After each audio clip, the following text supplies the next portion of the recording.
Namun sayangnya di tahun 93 usaha kerajinan kulitku mulai mengalami penurunan omset karena orderan yang semakin sepi, dan puncaknya di tahun 98 harus gulung tikar akibat krisis ekonomi yang melanda negeri ini. Assalamualaikum warahmatullahi wabarakatuh.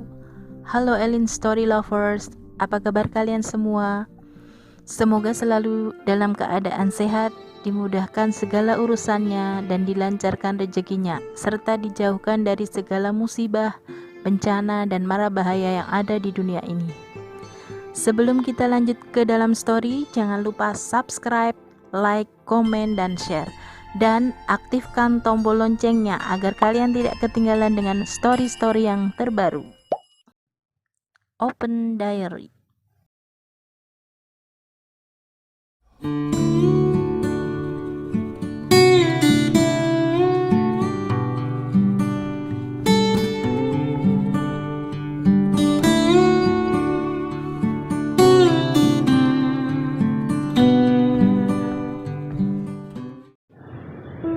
Assalamualaikum warahmatullahi wabarakatuh. Halo Elin Story Lovers, apa kabar kalian hari ini? Pada kesempatan kali ini saya akan membawakan sebuah kisah yang dikirim oleh Pak Samsuri di Jogja. Diary, mungkin sudah takdirku terlahir dari keluarga yang kurang mampu. Orang tuaku hanya buruh serabutan dengan penghasilan yang pas-pasan. Untuk makan sehari-hari saja terkadang kurang. Hingga akhirnya saat masih sekolah kelas 5 SD, aku pun terpaksa putus sekolah karena orang tuaku tidak ada biaya untuk sekolahku. Oh iya, perkenalkan, namaku Samsuri. Sejak kecil, aku tinggal bersama kedua orang tuaku di sebuah rumah petak kecil peninggalan kakek nenekku di tengah-tengah sebuah perkampungan padat penduduk di wilayah kota Jogja. Dan di antara warga kampung di lingkunganku, mungkin keluarga orang tuaku lah yang paling miskin. Diary, setelah putus sekolah, aku membantu orang tuaku mencari nafkah. Kebetulan waktu itu kampung tempat tinggalku ada sentra kerajinan kulit yang mempekerjakan cukup banyak karyawan, dan aku pun ikut membantu di tempat kerajinan kulit itu sambil belajar bagaimana caranya membuat tas, dompet, dan juga sepatu. Memang upah yang aku terima tidak seberapa dibandingkan dengan karyawan yang lain. Maklum, aku masih anak-anak yang hanya membantu semampuku. Namun aku tetap mensyukurinya. Setidaknya upahku bisa untuk menambah uang belanja ibuku untuk membeli kebutuhan dapur sehari-harinya. Diary, dan yang tak kalah pentingnya adalah aku bisa mendapatkan ilmu dari tempatku bekerja. Hampir 14 tahun aku bekerja di sentra kerajinan kulit tersebut sambil mempelajari ilmunya. Hingga akhirnya aku bisa membuka usaha kerajinan kulit sendiri meski dengan skala kecil. Aku dibantu 3 orang karyawanku membuat tas, dompet, dan juga sepatu. Diary, kebetulan semua peralatan untuk kerajinan kulit sudah aku miliki. Alat-alat tersebut aku beli satu demi satu dengan menyisihkan sebagian upahku bekerja. Hanya bahan baku kulit saja yang kadang aku mengambil dari juraganku untuk aku jahit di rumah.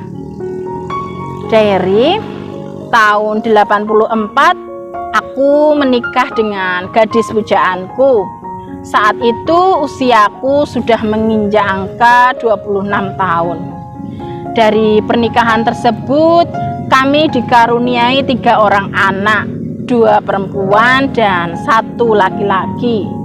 Namun sayangnya di tahun 93 Usaha kerajinan kulitku mulai mengalami penurunan omset karena orderan yang semakin sepi, dan puncaknya di tahun 98 harus gulung tikar akibat krisis ekonomi yang melanda negeri ini. Diary, untuk memenuhi kebutuhan keluargaku, aku harus segera mencari usaha lain dan aku tidak mungkin melamar kerja menjadi orang kantoran. Ijazah SD saja aku tidak punya. Akhirnya aku memutuskan untuk mencari rezeki dengan menarik becak. Aku membeli becak bekas layak pakai dengan cara mengangsur.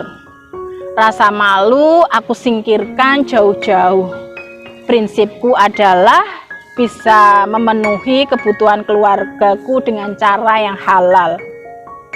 Tidak aku pungkiri, banyak tetangga yang nyinyir dengan profesiku sebagai penarik becak dan omongan miring tetanggaku soal keluargaku aku anggap sebagai angin lalu.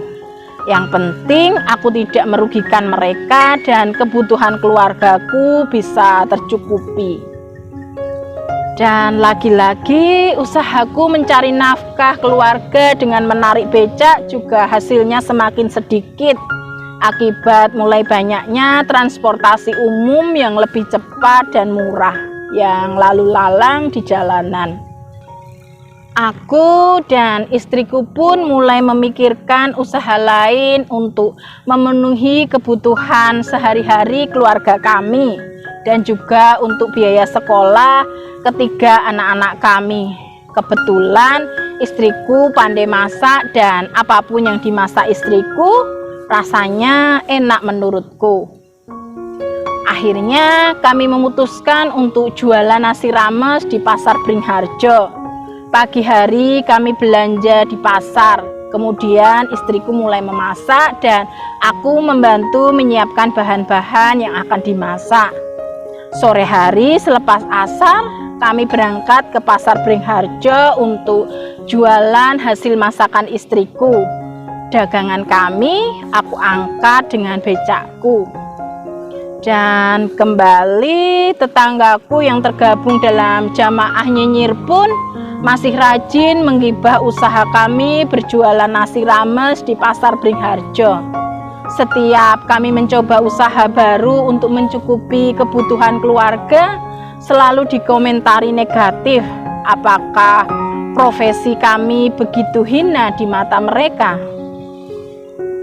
Diary, pernah suatu hari saat hujan deras, aku harus mengayuh becakku membawa istri beserta dagangan kami menuju Pasar Bringharjo. Saat lewat depan rumah tetanggaku yang suka nyinyir, dia pun joget-joget di terasnya sambil bernyanyi, "Emang enak?" sambil senyum sinis ke arah kami. Astagfirullah, aku hanya diam sambil terus mengayuh becakku dan berkata dalam hati, kesurupan setan apa tetanggaku yang satu itu.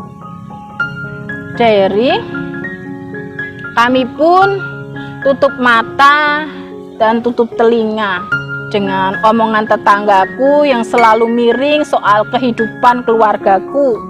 Yang penting usaha kami halal dan tidak merugikan siapapun. Sesampai di Pasar Bringharjo, aku segera menurunkan semua dagangan dari atas becak.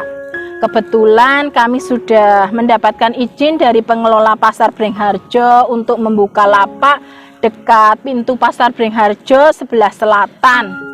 Alhamdulillah banyak pelanggan yang suka dengan masakan istriku dan profesi ini masih kami tekuni sampai hari ini.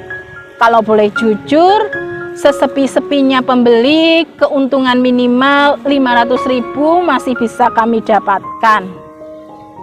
Diary, hari berganti minggu, minggu berganti bulan, dan bulan pun berganti tahun.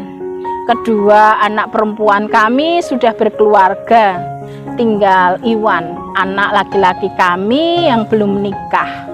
Kebetulan Iwan adalah anak bungsu. Selepas SMA, Iwan merantau ke negeri jiran sebagai TKI. Dan Iwan juga rajin mengirimi sebagian gajinya untuk kami, meskipun kami tidak pernah memintanya.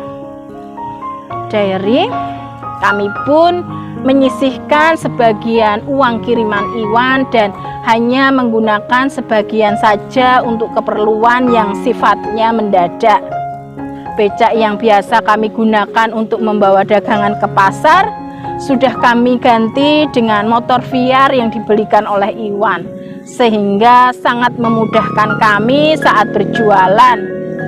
Diary, tak terasa 4 tahun sudah Iwan bekerja di negeri jiran. Iwan bilang ingin pulang dan tidak ingin memperpanjang kontraknya. Dia ingin membantu kami berjualan di pasar. Dan Iwan pun sudah bisa membeli rumah yang berada di sebelah rumahku dari hasil kerja kerasnya sebagai TKI di Malaysia. Meskipun kondisinya berupa rumah tua, namun cukup luas untuk sebuah tempat tinggal. Kami sangat bangga dengan Iwan yang sudah bisa mengangkat derajat kehidupan orang tuanya. Dia anak yang sangat berbakti pada kami orang tuanya. Kini Iwan sedang melakukan renovasi rumah yang dibelinya itu. Dan kembali kegiatan kami merenovasi rumah menjadi bahan gunjingan dan gibah oleh tetangga yang sedari dulu selalu nyinyir dengan kehidupan keluarga kami. Ada yang bilang berisiklah, mengganggulah, gak ada izinnya lah. Bahkan sampai ada yang melaporkan ke pihak kecamatan bahwa kegiatan kami merenovasi rumah sangat mengganggu tetangga dan tidak ada izinnya. Yang namanya renovasi rumah, apalagi lokasinya di tengah perkampungan padat penduduk, memang sedikit banyak akan mengganggu tetangga. Dan itu wajar, tapi sifatnya kan hanya sementara. Semua orang juga butuh melakukan perbaikan tempat tinggal. Namun entah kapan waktunya. Bahkan sebelum kami melakukan renovasi, tetangga sebelahku juga lebih dulu melakukan renovasi. Tapi kenapa tidak ada yang protes? Apa karena tetanggaku itu berasal dari keluarga yang berada, sedangkan kami dari orang yang tidak punya? Diary, aku tidak habis pikir apa salah kami pada mereka. Kami tidak pernah melakukan perbuatan yang merugikan mereka. Kami juga aktif ikut kegiatan sosial di kampung. Arisan RT kami ikut, kerja bakti kampung kami juga tidak pernah absen. Hajatan tetangga kami juga ikut nyumbang. Dan kami juga selalu bersikap ramah pada siapapun. Apakah karena dulu keluargaku berasal dari orang yang tidak mampu, sehingga orang-orang itu selalu memandang rendah pada kehidupan keluargaku? Kalau terus dirasakan, memang sangat menyakitkan. Saat ekonomi kami berada di bawah, mereka menghina. Dan saat ekonomi kami mulai berpindah ke atas, mereka seolah tidak terima. Tapi bagaimanapun, kami tidak akan membalas perbuatan mereka pada kami. Jika itu kami lakukan, apa bedanya kami dengan mereka? Kami percaya Gusti Allah boten sare, becik ketitik Allah ketara. Demikian sebuah kisah yang dikirim oleh Pak Samsuri di Jogja. Terima kasih Pak Samsuri yang sudah berkenan membagikan kisahnya di Elin Story. Nah, buat kalian yang mempunyai kisah yang serupa dengan kisahnya Pak Samsuri atau mempunyai pengalaman hidup yang tidak bisa kalian lupakan sepanjang hidup kalian, silahkan kalian kirim di elins.story@gmail.com. Terima kasih. Wassalamualaikum warahmatullahi wabarakatuh.